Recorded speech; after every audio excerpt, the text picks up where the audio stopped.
Eu me recordo que eu chorei por uns 3 dias. Sem brincadeira, eu chorei muito. Porque eu me senti culpada por não estar conseguindo fazer tudo que ele precisava. Então você aceitou uma culpa que não é sua, né? Sim, a rotina dele em si eu já acho cansativa. Porque ele estuda pela parte da manhã, aí à tarde, clínica. Então eu já acho cansativo, já acho exaustivo pra ele.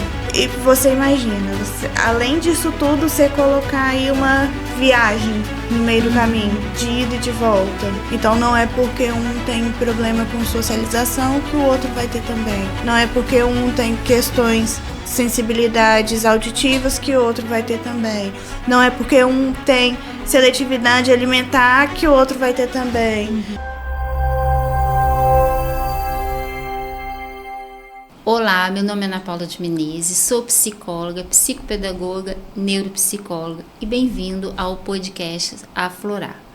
Hoje nós vamos falar sobre autismo, né? Como que é a maternidade atípica, né? E nossa convidada hoje é a Priscila Vanzeler. Ela é mãe do Cauã, de 8 anos, que está dentro do espectro autista.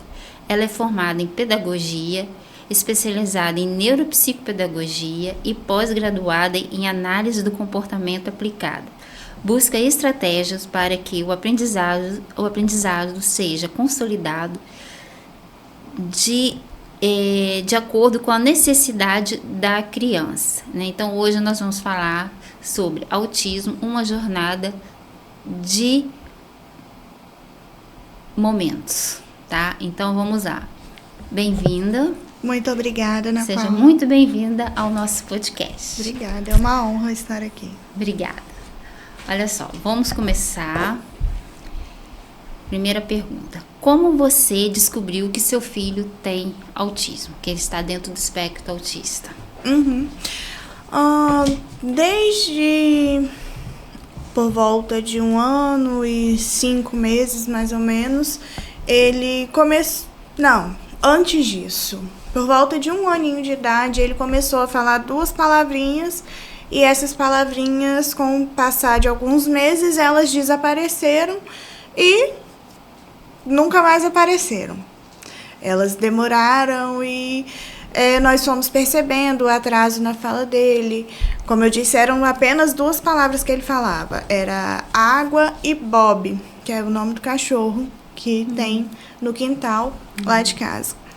Então, nós começamos a buscar, né, pelo neuro. Ele tinha 1 ano? Tinha 1 ano quando falava. Sim. Quando a gente foi atrás, ele tinha por volta de 1 ano e 5 meses, 1 ano e 8 meses. Foi mais ou menos por aí. Então, logo de cara, nós não tivemos o diagnóstico. Nós continuamos fazendo consultas, até que por volta de 2 anos, nós tivemos o diagnóstico dele. E como foi para você esse diagnóstico? Pesado. É pesado, né? Você estava sozinha? Não. Toda a minha família, graças a Deus, a gente sempre teve muito apoio. Meu marido e eu, nós desde sempre, quando vimos a dificuldade, sempre batalhamos para correr atrás. Mas eu digo que é pesado porque, querendo ou não, é como se fosse um processo de luto, né? Que a mãe atípica vive, que eu vivi. Porque você, naquele instante que você pega o papel, mesmo que não vá mudar absolutamente nada, porque ele vai continuar sendo seu filho antes do papel, depois do papel. Mas você começa a pensar nos planos que você fez para ele. Amizades, trabalho, casamento, essas coisas todas vêm como um turbilhão, assim, né? De será que ele vai conseguir fazer isso? Será que ele vai conseguir um emprego? Será? Então você começa a questionar tudo que você idealizou para o futuro dele. Então, por isso que eu digo que é uma fase de luto. E assim, você, no dia do diagnóstico, que falou, que o médico falou, você estava sozinha nesse dia? Não. Quem estava com você? Eu e meu marido. E como foi para ele? Foi difícil também, porque além desse processo que eu relatei agora, a gente também estava passando por uma perda familiar, que tinha sido a mãe dele, né, minha sogra, tinha falecido, tinha pouquíssimo tempo. Então, se eu não me engano, ela faleceu em setembro e em janeiro nós tivemos o laudo. Sim. E perder a mãe, né? Sim. Um negócio bem complicado. Bem difícil. Tá, e então você estava com ele, então um apoiou o outro. Sim. E quais são os desafios? Como começaram os desafios? Qual foram os primeiros que você percebeu? O primeiro desafio foi justamente o desenvolvimento da fala, né? Que ele tinha 1 ano e...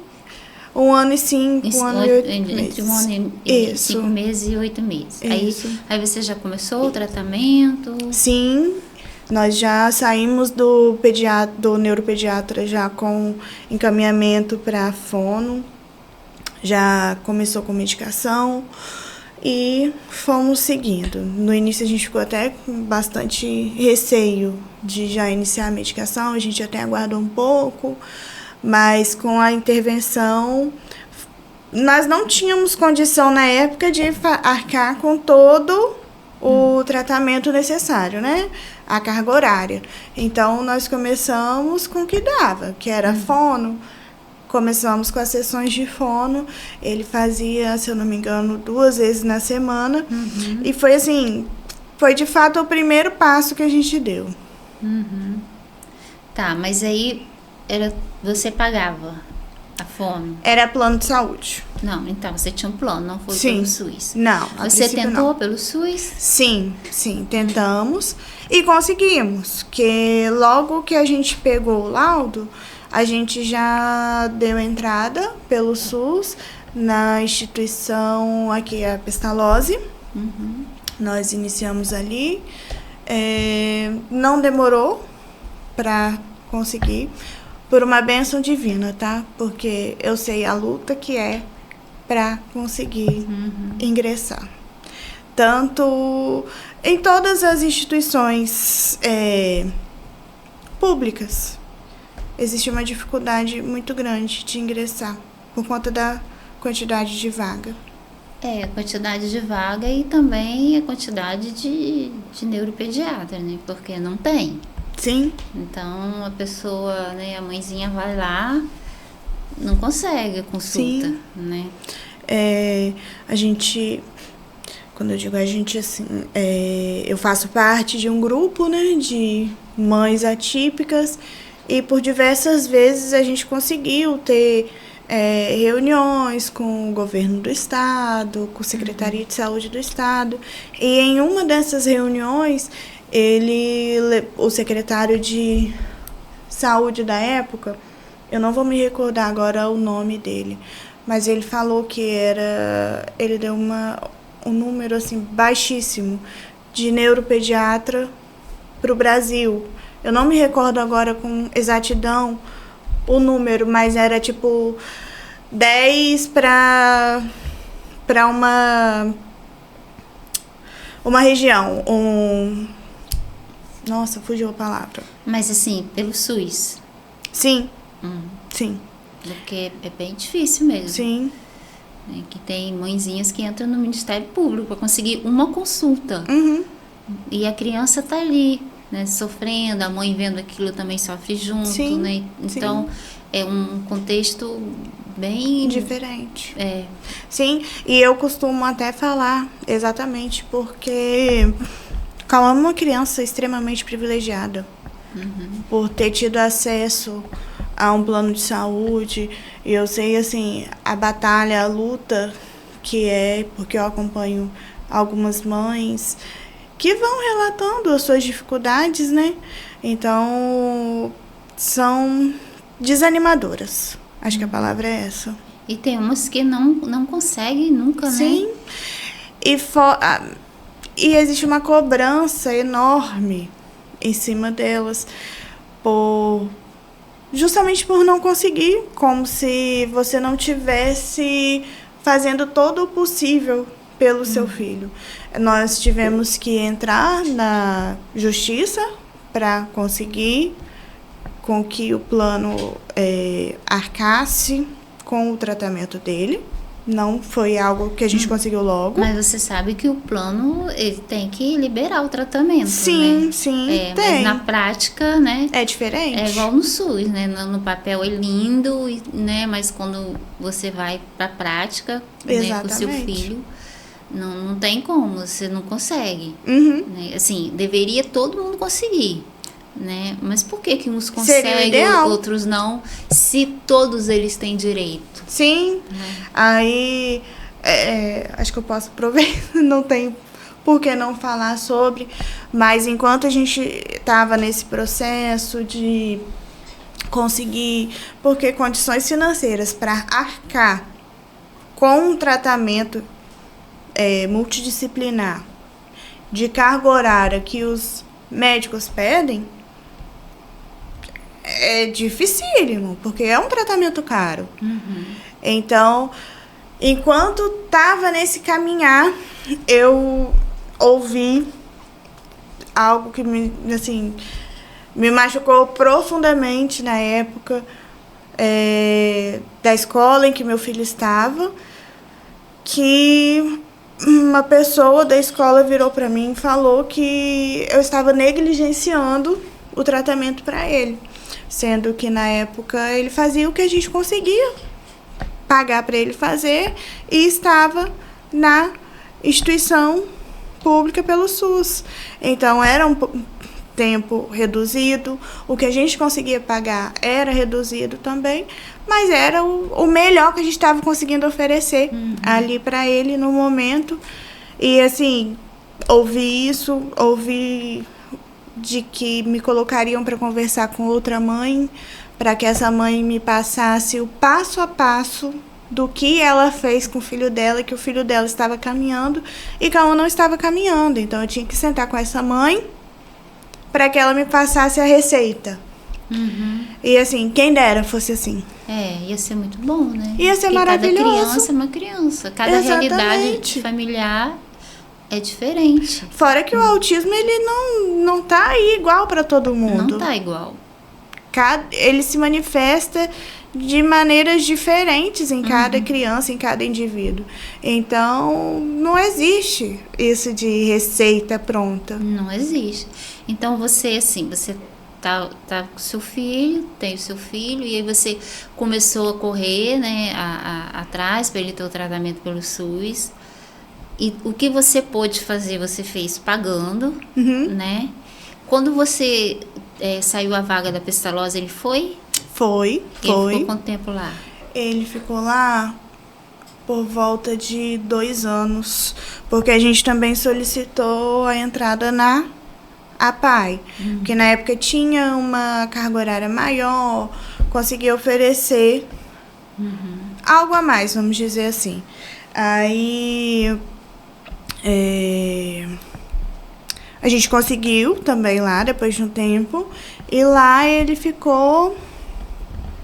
saiu esse ano, agora de 2026.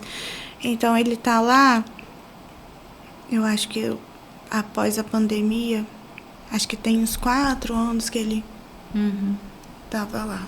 Tá, então assim, é uma situação assim complicada, né? Porque no sentido, né, desse exemplo aí que você deu, né, de falar para você que fulaninho tava, né, filho de fulano tava evoluindo e o seu não. Porque você precisava, né, conversar com essa mãe. Sim. Sendo que o menino dela é outro, a situação dela é outra, a história dela é outra, né? Então, você foi conversar com essa mãe? Não. Não Cheguei a conversar. Porque, como eu disse, eu saí dessa reunião extremamente chateada, extremamente magoada. Eu me recordo que eu chorei por uns 3 dias. Sem brincadeira, eu chorei muito. Porque eu me senti culpada por não estar conseguindo fazer tudo que ele precisava. Então você aceitou uma culpa que não é sua, né? Sim, porque na época eu aceitei. Você estava fazendo o melhor que você podia. Sim, sim.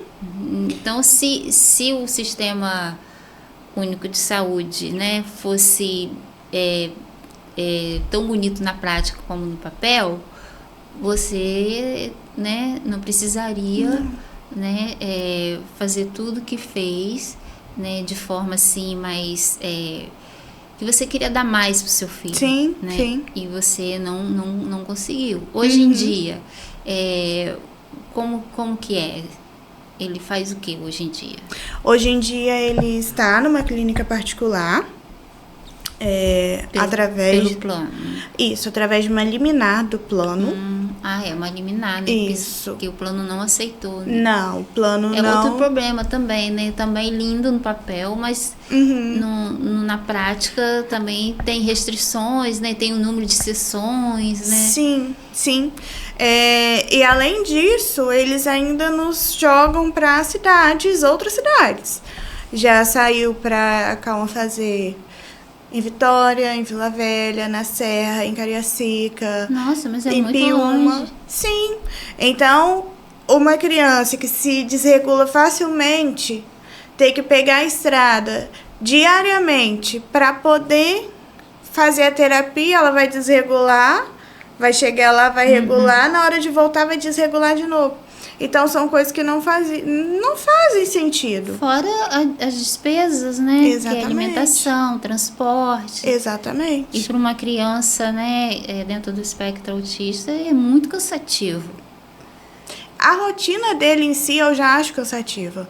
Porque ele estuda pela parte da manhã, aí à tarde, clínica. Então, eu já acho cansativo, já acho exaustivo para ele. E você imagina, além disso tudo, você colocar aí uma viagem no meio do caminho, de ida e de volta. Quantas vezes você vai? Ele vai todos os dias, de Aonde segunda a sexta. Ele vai na Clínica Humano. Aqui mesmo. É melhor, né? Porque Sim. não precisa ir para tão longe, né? Sim, sim. Que é bem, assim, cansativo e também, né, dispendioso também, né? Sim. Quais são suas preocupações em relação ao seu filho? A funcionalidade dele, né? A gente trabalha e luta diariamente para que ele se torne um adulto funcional. Hoje em dia, as preocupações que eu tinha lá na época que a gente teve o laudo já são outras, vamos dizer assim, já estão mais desconstruídas. Porque a minha intenção é que ele tenha uma vida funcional, que ele saiba, um exemplo, pegar um ônibus se precisar, que ele saiba ir ao supermercado comprar algo. Então, a nossa intenção, nossa preocupação enquanto família é que ele consiga desenvolver a esse ponto. O que vier a mais... O que ele já consegue fazer? Eu falo que Cauã, ele não sentia necessidade de falar, porque desde pequenininho ele era uma criança, um bebê muito independente. Então, se ele queria algo, ele ia atrás, ele pegava. Era só realmente o que ele não conseguia, que não estava ao alcance dele, que ele solicitava de alguma forma. Mas ele sempre foi uma criança muito independente. Então, hoje em dia, ele está desenvolvendo bem. Indo bem é forte falar. Mas ele está desenvolvendo bem na escola. Ele está começando a ler. Ele está começando a escrever. Ele tem conseguido, por exemplo, escovar os dentes. São coisas que parecem tão pequenas, mas que pra gente são vitórias assim tão grandes, tão valiosas. Na sexta-feira aconteceu algo até bem impressionante, que eu e meu marido, a gente tá falando assim pra todo mundo. Ele sempre teve uma questão sensorial muito grande na hora do corte de cabelo. Então, assim, sempre foi muito difícil. Quando ele era bebê, eu fazia ele dormir e cortava enquanto ele estava dormindo. Mas conforme foi crescendo, isso foi dificultando, né? E a gente tinha que segurar, então era assim, e ele é muito calorento, então não tinha possibilidade de deixar ele cabeludo, vamos dizer assim. E na sexta-feira, a gente indo para casa, depois de toda a jornada do dia, ele solicitou, ele pediu para parar no cabeleireiro, que é Tio Squish, o nome dele, e cortar o cabelo. Tinham 3 pessoas esperando, ele entrou, ele quis cortar o cabelo, ele esperou, cortou o cabelo, fez todo o processo. E assim, foi uma coisa tão espetacular, uma vitória tão grande, que a gente ficou tão feliz. Quando chegou em casa, que ele estava comigo só na hora. O pai dele deu os parabéns e tal. Então foi assim, uma festa. E ele ficou contente também? Nossa, que ele conseguiu? demais. Ele percebeu, né? Percebeu. Então, assim, são pequenas coisas que são vitórias tão grandes, porque, vamos colocar 1 ano atrás, isso nem passaria na minha cabeça. Enquanto ele cortava cabelo, que até esse barbeiro que cortou o cabelo dele na sexta, ele que faz os cortes, ele vai até a minha casa no domingo para poder cortar lá, por conta da dificuldade, né? Então, ele ter tido essa vontade de ter parado lá e tido a coragem de cortar o cabelo foi... Nossa! Evolução, hein? Demais. Foi muito emocionante. Nossa. E aí você, com seu marido, vocês comemoraram? Sim. E como você disse, até ele percebeu e ficou feliz. Porque enquanto estava aguardando, né, ele parava, ia lá, colocava a mão na cintura assim e ficava olhando o que ele estava fazendo no cabelo da pessoa que estava sentada lá, né? Mas, nossa, foi muito emocionante. E ele desregula quando sai da rotina? A rotina em si não é um problema para ele. Atualmente, ele desregula por conta de comida. Ele tem compulsão alimentar, que é algo que a gente está batalhando, dificuldade. Além da compulsão alimentar, ele também tem seletividade alimentar. Ou seja, ele come poucas coisas, mas essas poucas coisas que ele come, ele quer comer demais. Então, ele está acima do peso, a gente está buscando estratégias para diminuir. Então, atualmente, o que faz ele desregular é mais a questão com a alimentação. Mas ele desregula como? Quando ele quer comer alguma coisa que ele gosta e aí você não dá? Isso.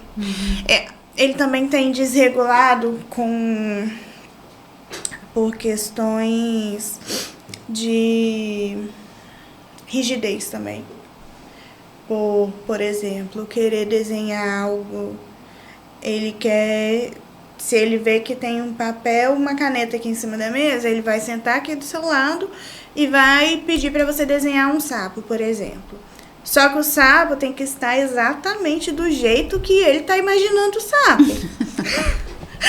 Pensa, quão difícil é. Como é que faz desenhar Pois é. Algo que uma outra pessoa está imaginando? Exatamente.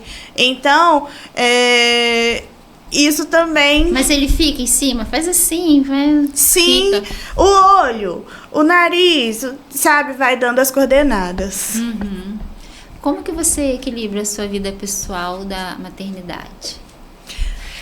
Por muito tempo eu não consegui equilibrar, né? Porque a mãe é típica, assim, a gente quando é mãe mesmo, né, não sendo atípica, a gente acaba ficando um pouquinho de lado. Sim. A gente mesmo se deixa de lado porque tem outras prioridades. No caso da mãe atípica, como é isso pra você?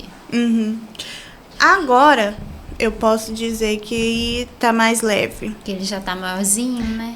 Além dele tá maiorzinho, eu tenho conseguido trabalhar, eu faço meu exercício físico. Então, é coisa que por muito tempo eu não consegui. Eu vivia somente em função de Cauã. eu não trabalhava, e isso me fazia um mal que eu me sentia inútil. Essa é a palavra. Eu sei que eu não era inútil porque eu estava ali cuidando do meu filho. Só que dá uma sensação estranha de que você não está fazendo nada por você. Então, eu comecei, foi até na época em que minha sogra faleceu, eu comecei a praticar exercício físico. E como eu não tinha tempo para trabalhar, porque eu que fico por conta, né, da rotina de Cauã, de levar ele para a escola, de buscar, de levar para a clínica e de buscar. Então, eu não via possibilidade de trabalhar. Até que eu comecei a fazer as minhas especializações, né? Que foi a ABA e a neuropsicopedagogia. E eu fazia isso enquanto eu estava na recepção da clínica aguardando por ele. Até que surgiu a oportunidade de acompanhar uma criança como AT nessa clínica. E conseguimos casar o horário que eu estaria trabalhando com o horário que ele estaria em terapia. Então, assim, casou.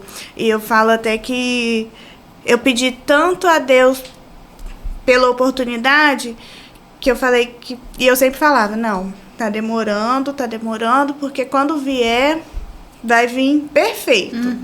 E veio. Bom, né? Sim. Porque você consegue fazer suas coisas. Sim, sim. Quais são os seus objetivos em relação ao Cauã?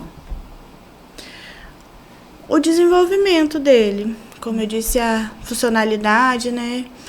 Lutar para que ele tenha acesso ao que a gente puder oferecer a ele. Acredito que é isso. Ele fala? Como que é a linguagem dele? Sim. Ele não consegue ainda, falo ainda porque vai vir. Sim, claro. Ele ainda não consegue manter uma conversa funcional. Tipo, sentar aqui e conversar, ele ainda não conversa. Mas a comunicação dele tá maravilhosa, em vista do que já foi. Mas ele consegue já se comunicar melhor, sim, né? Sim. Agora ele tá conseguindo já falar com frases de 3 a 4 palavras. Então, assim, cada dia com as terapias a gente tem alcançado mais e mais. É bom, né, ver a evolução, né? Nossa, é maravilhoso. Porque, assim, eu na área, né, trabalhando, é muito bom, né, ver as crianças evoluindo. Sim. E é algo, assim, que emociona todo mundo. Sim. Todo mundo que tem contato com a gente, amigos, familiares, que vêm e conseguem fazer uma comparação de Cauã há um tempo atrás para Cauã agora, nossa. Essa comparação dele com ele mesmo é muito melhor do que comparar ele com outra criança, né? Como você falou no começo. Sim. Que eu acho que é algo que a gente não deve nem fazer, né? Sim. Porque fulaninho faz assim, porque fulaninho é assim. Mas o outro não é assim. Então, cada um vai pelas suas possibilidades. Até as questões da demanda também são diferentes. Sim. Então, não dá para comparar assim, dessa forma, né? Porque às vezes compara de forma até cruel mesmo, né? Sim, é cruel. E machuca a pessoa que escuta. Porque só a gente sabe a luta que a gente tem diariamente. E como que você se sente em relação aos amigos, à família? Ai, nossa, graças a Deus, a gente tem ótimos amigos, ótimos familiares que estão, de fato, sempre presentes com a gente. Como eu disse, por exemplo, na época que a gente tinha que arcar financeiramente com o tratamento, ainda assim era bem difícil, porque na época, por exemplo, ele fazia fono, a gente tinha conseguido pelo plano, até que parou, o plano descredenciou essa fono, então a gente continuou pagando. E a gente decidiu ingressar com ele na terapia ocupacional, porque era algo que ele precisava muito. Então, eu lembro que na época a sessão era R$ 150. Uma vez na semana, 50 minutos, ou seja, é nada, né, do que a criança precisa. Mas era o que a gente conseguia. E ainda assim, se fosse sair do nosso bolso, a gente não ia conseguir. Então, a gente dividia os familiares. Um dava uma semana, outro dava outra semana. Legal. Então, assim, por isso que eu falo que nossos familiares, nossos amigos... A maioria não tem esse apoio, não. Uhum. É bem Sim, difícil. Que sim. bom, né, que você tem. Graças a Deus mesmo, tá? Como que você lida com o estresse do dia a dia, o cansaço, dessa correria toda? Eu treino. Ah, você treina? Você vai todo dia? Vou. Isso te ajuda. É só o final de semana que não, porque tá fechado. Sim. Se tivesse aberto, eu ia também. Você se sente bem treinando? Você Sim. vai mais tarde ou vai de manhã? Eu costumo ir às 19 horas. Vou à noite. Nossa, é o que alivia a mente. Eu falo que não é nem pelo corpo, quem dera, né? Mas pela mente. Porque ali é um momento que é você. É o seu momento. Você tá ali, você tá fazendo algo por você. É o seu momento de você estar com você mesmo. Sim. Eu posso até dizer que de esvaziar a mente. Porque ali você foca no seu treino e vai. Então, assim, todo dia você tem um momentinho pra você. Sim, sim. Você faz questão desse momento. Sim, eu faço. Eu falto, assim, raramente. Mas eu sei também que isso é raro de acontecer entre as mães atípicas, né? Porque a gente vê uma realidade até um pouco diferente e triste, porque quantas não são sozinhas com suas crianças? Então, eu tenho minha família, eu tenho meu marido, que tá sempre me apoiando, tá sempre comigo. E ele chega do trabalho, eu vou pro treino. Então, a gente vai trabalhando assim, vai fazendo... Ele é o pai presente, então, né? Porque Nossa, a maioria corre, super, né? Deixa a mãe sozinha. Sim. Tudo que precisar... Tudo que precisar. Até as medicações da noite, por exemplo, como eu tô no treino, ele fica por conta dele, dá comida de noite, fica por conta dele, banho. Bom, né? Não, é perfeito. Você tem esse apoio muito Sim, bom. E sim. ele e você, né? Sim. Como que você acha que a sociedade pode melhorar em relação às crianças, às mães atípicas? Ah, tem muito o que melhorar. Ai, a gente tá tão distante, tá? É muito julgamento. Você pode dar exemplo? Da distância? Desse julgamento, o que você passa, como é pra você. Eu, pra falar a verdade, não dou muita abertura para esses julgamentos, não, tá? Então, se tiver que ir em uma fila preferencial, por exemplo, eu vou com ele. Já tive até discussões por conta. Então, acredito que a sociedade precisa melhorar muito. Os julgamentos, olha para a criança e não vê nada fisicamente, então logo fala, não tem nada, tá fazendo o que aí? Por exemplo, né? Isso aí é só falta de educação. Dá uma surra que passa. Mas quando na minha época não era assim. Uma criança dessa apanhava e não fazia mais isso. Então, são esses comentáriozinhos, assim, que acredito que pra eles...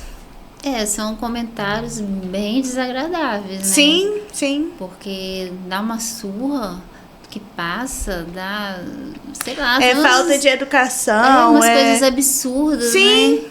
E não sabe que você tá ali com aquela criança lutando. Lutando todo dia e conseguir, por exemplo, esperar em uma fila de supermercado pode ser estressante, e não só estressante para a criança, né? Estressante para a mãe que tá ali, que tem que ficar observando, porque eu tinha um pouco essa neura. Hoje eu tô mais tranquila, porque qualquer lugar que eu ia, eu já ficava, é como se você já tivesse que ficar armada, esperando já que algo acontecesse para que você pudesse defender o seu filho. Então, era até cansativo, porque eu tinha que ficar o tempo todo já na espreita, esperando alguém falar alguma coisa para eu correr com a defesa. Você ficava na defensiva, né? O tempo todo. O tempo todo. E ficava tensa, né? Sim. Porque o tempo todo, assim, Sim. naquela ansiedade. Isso não é bom. Não é bom. Você teve algum problema de saúde por conta disso, dessa tensão? Não. Assim, eu vou ao psiquiatra e eu tô medicada. Acredito que até por isso que eu tenho conseguido levar mais E o exercício também ajuda muito. Nossa, também. demais, tá? Demais mesmo. Eu, até antes de buscar ajuda médica, sempre foi algo assim que me ajudava muito. Uhum. E por que você buscou ajuda médica? É profilático para manter alguma situação ou porque Não. você... Na verdade, eu senti que eu tava começando a explodir demais com o Cauã. Foi justamente assim, por conta... sem paciência? Eu me encontrava sempre no meu limite. Qualquer coisinha que acontecesse, parece que eu ia acumulando, e ele fazia qualquer coisinha e eu já gritava. Então, não era algo que eu queria para a educação dele. E também, né, não era algo que estava em você, né? Sim, Você estava... sobrecarregada. E aí teve um descontrole. Sim, Mas é muito bom você tratar, né? Porque, né, a gente acha que o descontrole é normal, né? Porque você tem uma criança autista, né, atípica, e aí é porque ele me tira do sério, é porque ele não sei, né, não sabe fazer isso, é porque ele é isso, ele é aquilo. E aí você joga a sua carga emocional de estresse tudo em cima da criança. Aham. E a criança, ela não tem nada a ver. Sim. Né? Ela não tem culpa de nada. Sim, exatamente. Então, acaba criando um clima, assim, tenso, né? Um ambiente tenso. Então, você procurar ajuda e você perceber, principalmente você perceber que você não estava bem, né? Que não era esse o seu propósito de vida, nem para você, nem para seu filho, nem para seu marido, você pensou, não, eu não estou bem, vou procurar ajuda. Uhum. Então, é muito importante, né? Porque você não normalizou. Não. Você buscou ajuda, Gente, até não mesmo para você estar plena para poder ajudar seu Para filho. oferecer o meu melhor para ele. Sim. Ele merece o meu melhor. Claro que sim. E o que você acha que a sociedade, as pessoas têm que saber sobre o autismo? Acho. A gente sabe que tem que saber muita coisa, né? Sim. Mas assim, eu digo assim, uma situação mais assim simples que você acha que tem que saber, na sua opinião. Eu acho que todos eles são diferentes. Que não existe até forte de dizer, mas que dificilmente um indivíduo com autismo vai ter as mesmas características do que o outro indivíduo com autismo. Então, não é porque um tem problema com socialização que o outro vai ter também. Não é porque um tem questões, sensibilidades auditivas que o outro vai ter também. Não é porque um tem seletividade alimentar que o outro vai ter também. Uhum. Também a questão da gravidade, vamos dizer assim. do autismo, né? O nível de suporte. Ah, não, mas esse daí é levinho, ó. Nem parece que tem nada, sabe? Então, são falas, assim, que acredito que devem ser desconstruídas. Porque o autismo que é chamado, assim, no meio popular de autismo leve, né? As pessoas acham que não tem demandas, né? Que tá tudo bem, então Sim. Não trata, não olha, não vê, sabe? E a criança tá ali, você vê que ela tem uma dificuldade, né, de socialização, por exemplo, na linguagem, e vai deixando, né? Então, às vezes a criança, ela chega a 5, 6 anos sem falar, né? E aí, olha quanto tempo ela perdeu sem um tratamento. Sim. Porque disseram que é leve. Exatamente. Né? Então, ou então porque dizem assim, ah, não, mas meu primo era da mesma forma, ou seu tio era da mesma forma. E seu tio só começou a falar com 4 anos de idade, é normal. Cada criança tem seu tempo. Cada criança Sim. tem seu tempo. Outro dia eu falei sobre isso no podcast, sobre essa frase aí. Calma, ele tem o tempo dele, o tempo dela.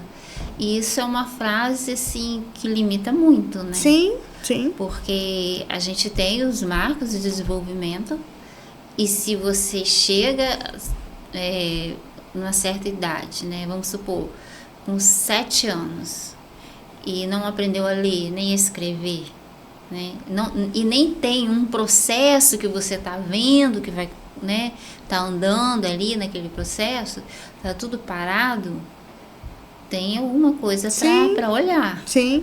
Não é, a gente não na questão né, de andar, uma criança com 3, 4 anos tem que estar andando já há muito tempo, com 1 ano e meio, né, já tem que estar andando. Então, não anda, ou anda na ponta do pé, é normal, vai ficar assim mesmo.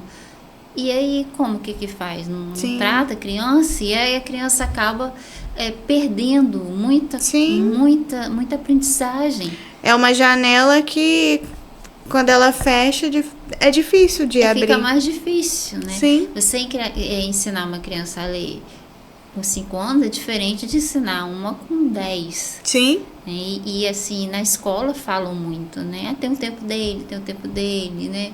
Alguns pediatras, né? Como você falou que você levou o seu filho, né, bebê ainda, né? E aí correu atrás, que você percebeu que estava, né, diferente no desenvolvimento. E aí, se você ouve, ele tem o tempo dele, é normal e tal. E se você não busca, né?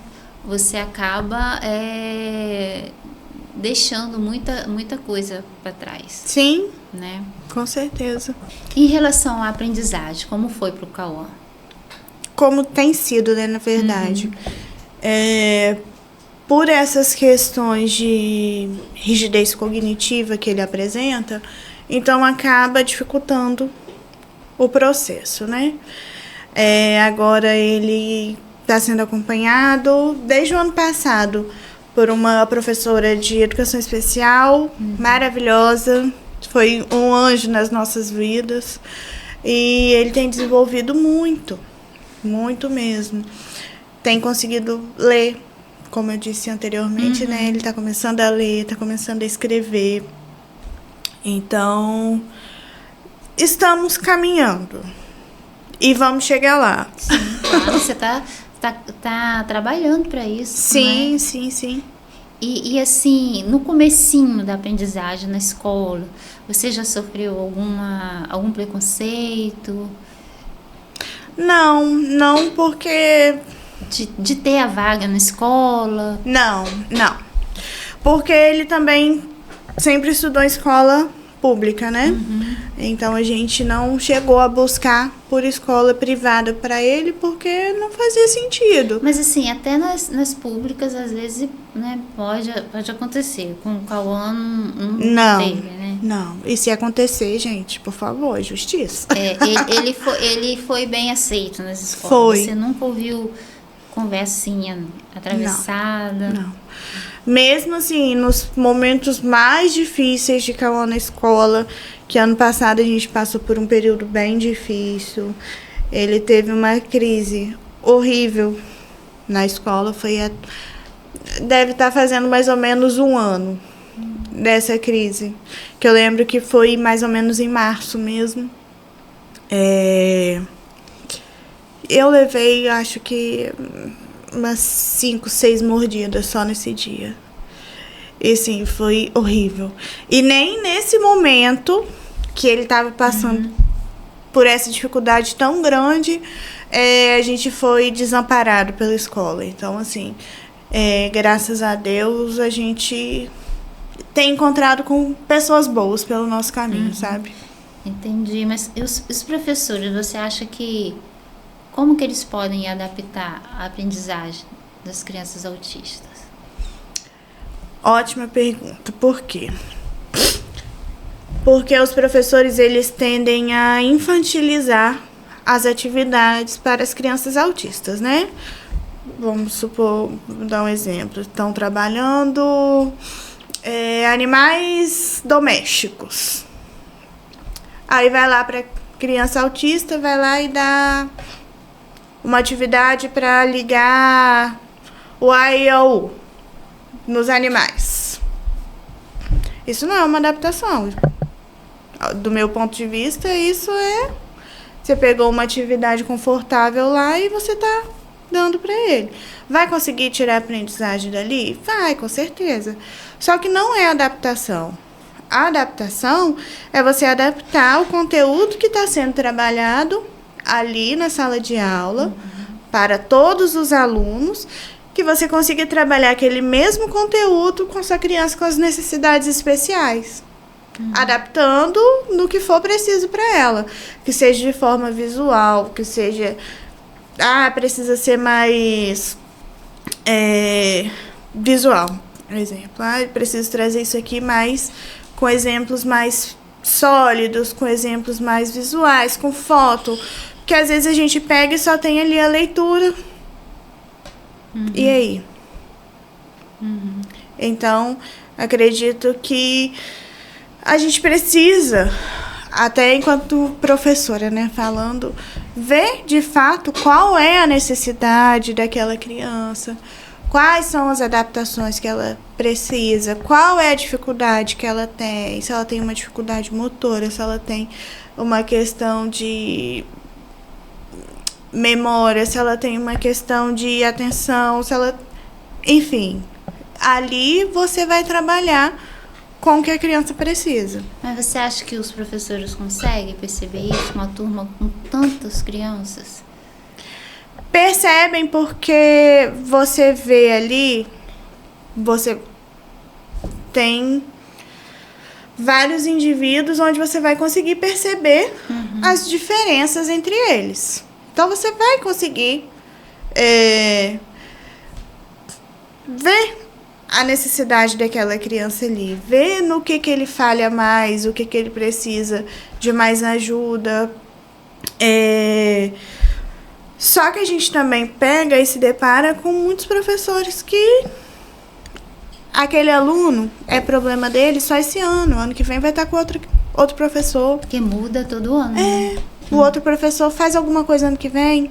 Enquanto isso, a criança ela tá perdendo tempo. Sim. Desenvolvimento, Sim. Né? Porque assim, como você falou, né? Pega as letras e manda juntar aquela letra ao animalzinho ali, né? Fazer, né, uma linha. E aí, isso, né, não é uma aprendizagem adaptada, né? Como você bem disse. Então, eu tenho a impressão, muitas vezes, de que dando uma folhinha dessa para a criança, deixar ela de cantinho. Sim. Sabe? Deixar ela ali de cantinho, tá fazendo alguma coisinha, mas sem ninguém olhar. A hora que acabou, acabou. A hora que começar, começou. E o que faz ali tá bom.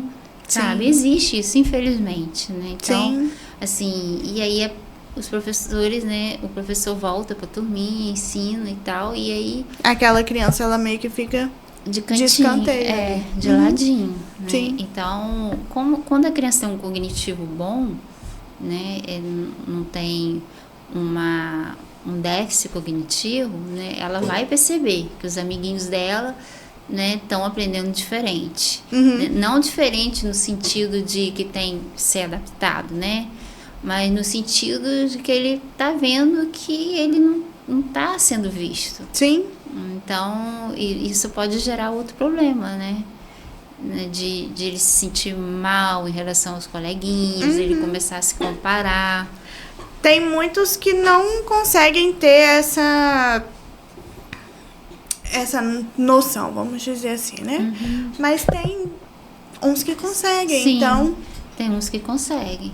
pega bem lá na socialização. Sim. Então é complicado isso aí, né? Precisa melhorar muito. Né? Ai, muito. Porque tem professores muito bons. Sim, né? sim, tem Mas professores a gente excelentes. mas a gente sabe que qualquer profissão, né? Sim. A gente tem bons, mais ou menos, né? Acho que falta muito o interesse, sabe? Por melhorar, por entender, por querer fazer algo pela criança. Tem professores excelentes, Sim, de fato. que são empenhados mesmo. Sim, né? que querem mudar ali a situação. Mas tem professores que... E a tecnologia, você acha que ajuda as crianças autistas? Sim, sim. Mas aí a gente já se depara com problema de telas, né? Como, por exemplo, o Cauã, ele tem essa questão com telas. Então, a gente fica ali no vai, não vai, sabe? Mas acredito que utilizado da maneira correta a gente consegue, sim. Eu até... É algo até interessante que eu fiz até uma sugestão para a escola que eu acompanho uma criança, essa criança, ela tem dificuldade motora, então ela tem um cognitivo assim, perfeito, excelente, tem uma memória de elefante, mas a questão motora é falha. Então eu pensei, poxa, imagina se tivesse um aplicativo com o mesmo livro didático, onde essa criança pudesse transferir o livro físico num tablet e fazer as atividades ali, sabe? Então, eu acredito que se a gente conseguir usar da maneira correta, a gente... Você fez vai essa longe. proposta? Fiz, só que é algo que vai muito além, né? Porque é uma essa escola é uma rede, então... Seria bem interessante, né? Se Nossa, pudessem fazer isso. um sonho, né? É um sonho, ajudar Sim. bastante, né? Eu até falei, ó, leva de sugestão, né? Vai que... Mas... Tá, e você é professora? Sim. Você fez pedagogia, neuropsicopedagogia e também o método ABA, né? Isso. E você já está trabalhando na área, né? Sim. Como que você observa, né, essa metodologia, né, da ABA em relação às crianças? Eu entrei, mergulhei busquei, né? Justamente por conta de não estar conseguindo oferecer, na época, tudo que a gente tinha que oferecer para Cauã. Então, eu busquei fazer a análise ABA.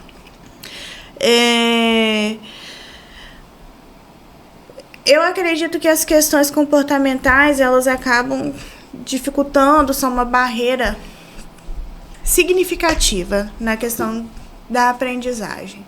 E eu vou pegar, por exemplo, de Cauã. Hoje em dia, Cauã está com uma barreira comportamental de que ele não quer ficar na sala de aula. Ele chega, ele quer sair, ele quer ir para o auditório, ele quer fazer outras coisas, mas não quer ficar lá. Por que ele não quer ficar lá? Porque a sala é quente, o auditório tem ar-condicionado. Nesse calor? Exatamente. Nossa. Então, pode ser algo que esteja descontrolando ele, vamos dizer assim.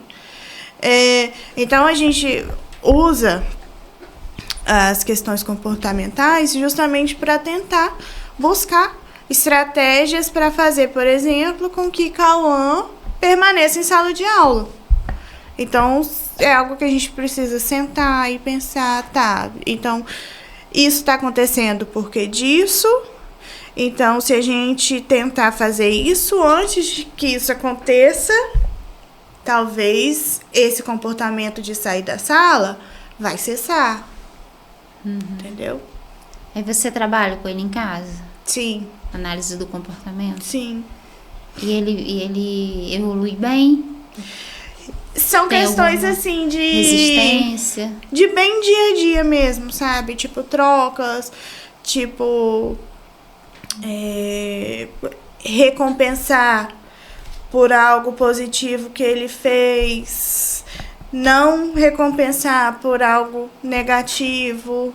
Então, dessa forma você vai moldando ali o comportamento. E o que você acha da inclusão? Ai, fundamental. Fundamental.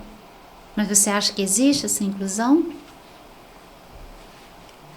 Para todo mundo? Não, não acho que exista. Eu acho que a gente está caminhando aí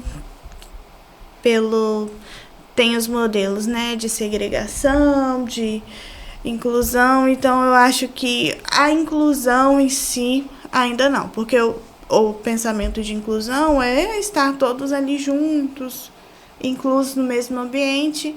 E a partir do momento, por exemplo, que você precisa retirar a criança para fazer uma atividade numa sala separada, não está funcionando, né? Mas acredito que a gente precisa caminhar muito ainda para chegar lá. É porque a inclusão, ela muitas vezes ela exclui, né? Sim. Nas escolas, né? Nos lugares que a criança vai, né? Mas aqui especificamente a gente está falando de inclusão, né? Em relação à escola,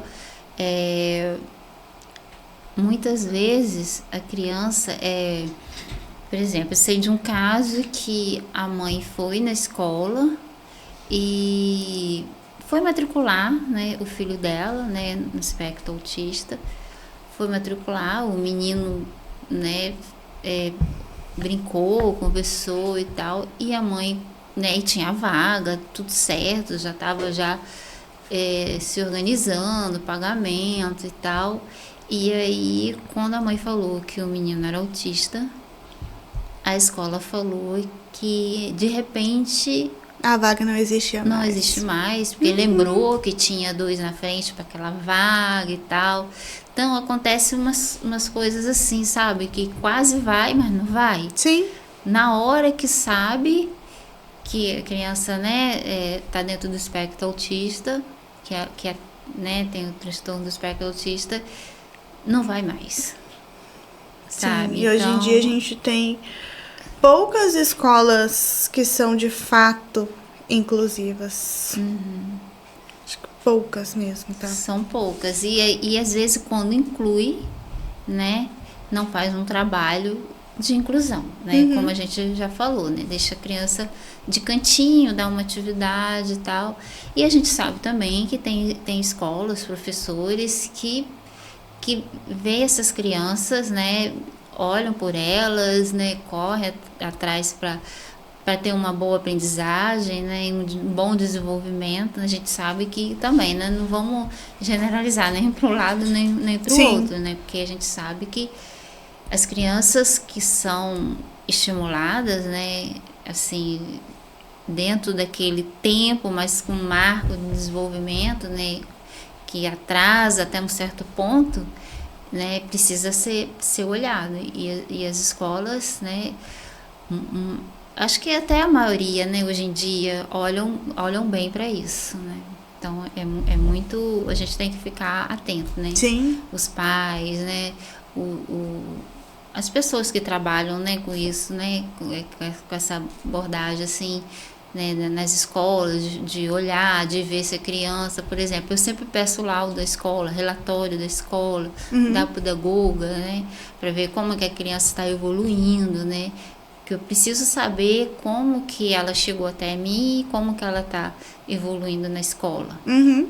E também, né, o relato dos pais, né, dos responsáveis, falando, melhorou aqui, vamos ver ali, sabe? Então, é muito importante esse retorno. Né? Sim, com certeza.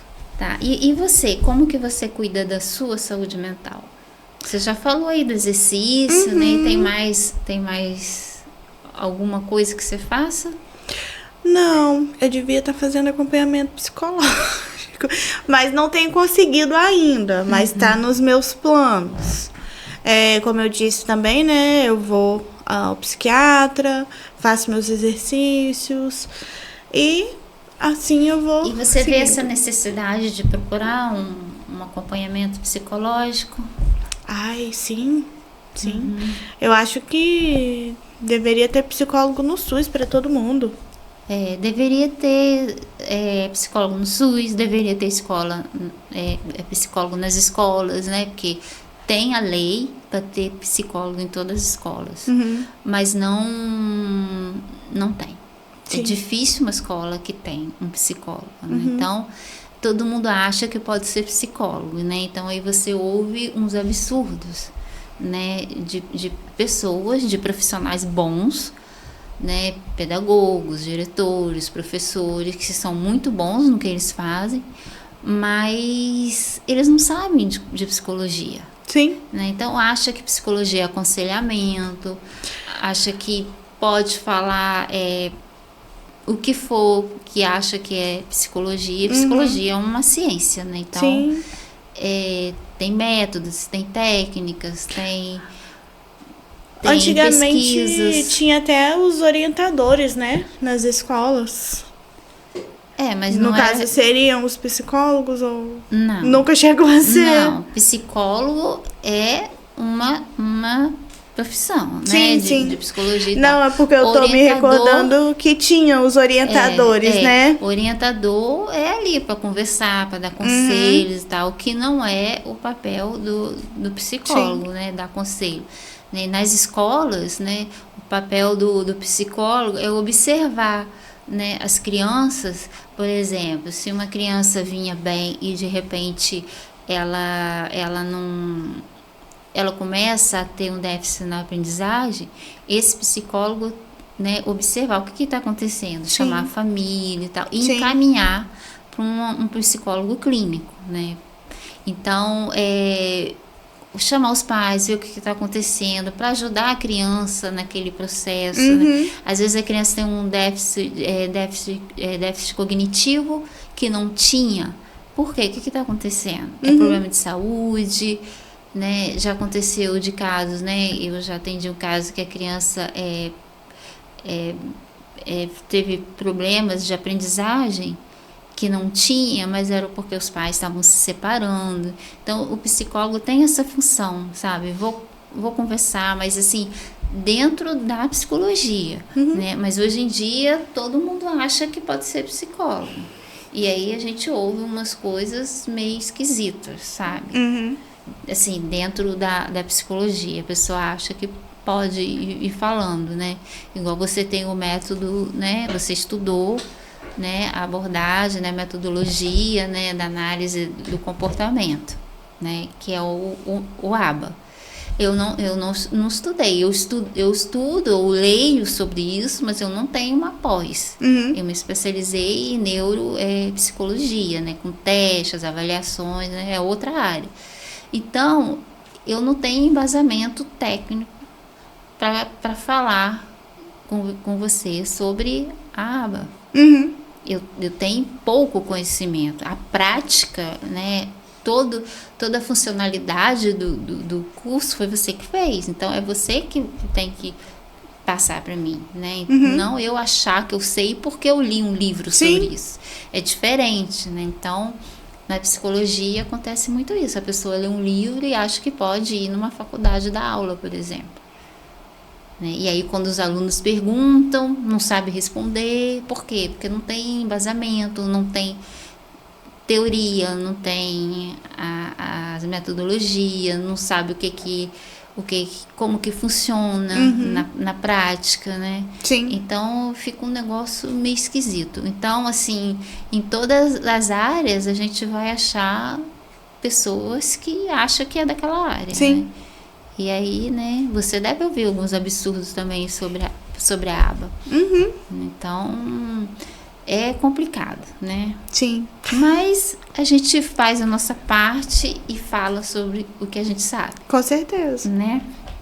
Então tá, você falou que os seus exercícios, né, que te ajuda, é o que mais no momento é o que mais te ajudando, né? Você precisa de um psicólogo, mas até agora não deu, né? Mas é uma vontade que você tem, Sim. né, para te ajudar na sua saúde mental. O nosso podcast, né, é sobre saúde mental, né? E você já falou como que você se organiza, né, nessa parte, como você se autorregula, né? E assim, o que você acha que precisa aflorar na sua vida?